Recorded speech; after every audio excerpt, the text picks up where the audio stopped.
हरे कृष्ण कृष्ण कृष्ण हरे हरे, हरे राम राम राम हरे हरे।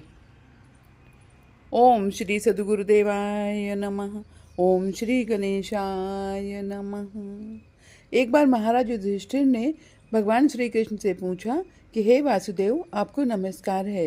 कृपया आप यह बताइए कि चैत्र मास के शुक्ल पक्ष में किस नाम की एकादशी होती है। भगवान श्री कृष्ण बोले, हे राजन, एकाग्रचित होकर के यह पुरातन कथा सुनो, जिसे वशिष्ठ जी ने राजा दिलीप के पूछने पर कहा था।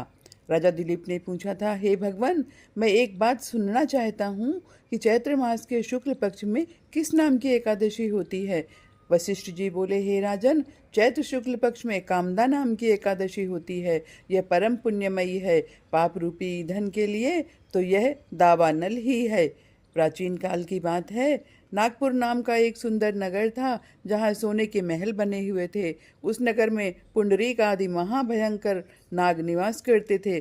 पुंडरीक नाम का नाग उन दिनों वहाँ राज करता था। गंधर्व, किन्नर और अप्सराएं भी उस नगरी का सेवन करती थीं। वहाँ एक श्रेष्ठ अप्सरा थी जिसका नाम ललिता था। उसके साथ ललित नाम वाला गंधर्व भी था। वे दोनों पति पत्नी के रूप में रहते थे। दोनों ही परस्पर काम से पीड़ित रहा करते थे।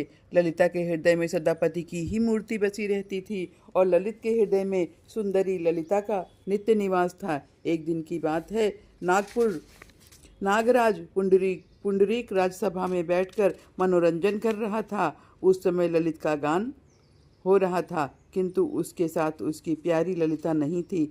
गाते गाते उसे ललिता का स्मरण हो आया। अतः उसके पैरों की गति रुक गई और जीभ लड़खड़ाने लग गई। नागों में श्रेष्ठ करकोटक को ललित के मन का संताप ज्ञात हो गया। अतः उसने राजा पुंडरीक को उसके पैरों की गति रुकने और गान में त्रुटि होने की बात बता दिया। करकोटक की बात सुनकर के नागराज पुंडरीक की आंखें क्रोध से लाल हो गईं। उसने गाते हुए कामातुर ललित को श्राप दिया, हे दुर्बुद्धे, तू मेरे सामने गान करते समय भी पत्नी के वशीभूत हो गया, इसलिए जा राक्षस हो जा। महाराज पुंडरीक के इतना कहते ही वह गंधर्व राक्षस हो गया। भयंकर मुख, विकराल आंखें और देखने मात्र से भय उपजाने वाला रूप, ऐसा राक्षस होकर वो कर्म का फल भोगने लगा। ललिता अपने पति की विकराल आकृति देख मन ही मन बहुत चिंतित हुई। भारी दुख से वह कष्ट पाने लगी। सोचने लगी, क्या करूं, कहाँ जाऊं, मेरे पति पाप से कष्ट पा रहे हैं। वह रोती हुई घने जंगलों में पति के पीछे पीछे घूमने लग गई। वन में उसे एक सुंदर आश्रम दिखाई दिया, जहाँ एक मुनि शांत बैठे हुए थे। किसी भी प्राणी के साथ उनका बैर विरोध नहीं था। ललिता शीघ्रता के साथ वहां गई और मुनि को प्रणाम करके उनके सामने खड़ी हुई। मुनि बड़े दयालु थे। उस दुखनी को देख करके वे इस प्रकार बोले कि हे शुभे, तुम कौन हो, कहाँ से आई हो, मेरे सामने सच बताओ। ललिता ने कहा, हे महामुने, वीरधनवा नामक एक गंधर्व हैं। मैं उन्हीं महात्मा की पुत्री हूँ। मेरा नाम ललिता है। मेरे स्वामी अपने पाप दोष के कारण राक्षस हो गए हैं। उनकी यह अवस्था देखकर मुझे चैन नहीं है। हे ब्राह्मण, इस समय मेरा जो कर्तव्य हो वह बताइए।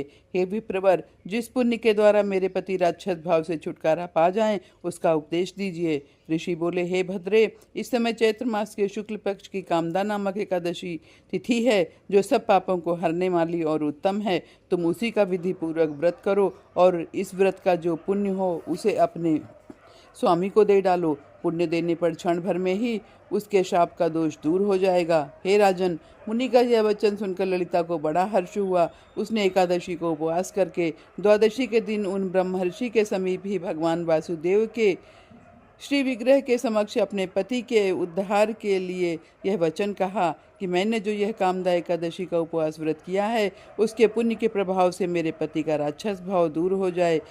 वशिष्ठ जी कहते हैं, ललिता के इतना कहते ही उसी क्षण ललित का पाप दूर हो गया। उसने दिव्य देह धारण किया, राक्षस भाव चला गया और पुनः गंधर्वत्व की प्राप्ति हुई। हे नृपश्रेष्ठ, वे दोनों पति पत्नी कामदा के प्रभाव से पहले की अपेक्षा और अधिक सुंदर रूप धारण करके विमान पर आरूढ़ होकर अत्यंत शोभा पाने लगे। यह जानकर इस एकादशी के व्रत का यत्नपूर्वक पालन करना चाहिए। मैंने लोगों के हित के लिए तुम्हारे सामने इस व्रत का वर्णन किया है। कामदा एकादशी ब्रह्म हत्या आदि पापों तथा पिशाचत्व आदि दोषों का नाश करने वाली है। हे राजन, इसके पढ़ने और सुनने से वाजपेयी यज्ञ का फल मिलता है। इस प्रकार से कामदा एकादशी की व्रत की कथा संपूर्ण हुई। हरे कृष्ण कृष्ण कृष्ण हरे हरे, हरे राम राम राम हरे हरे। धन्यवाद।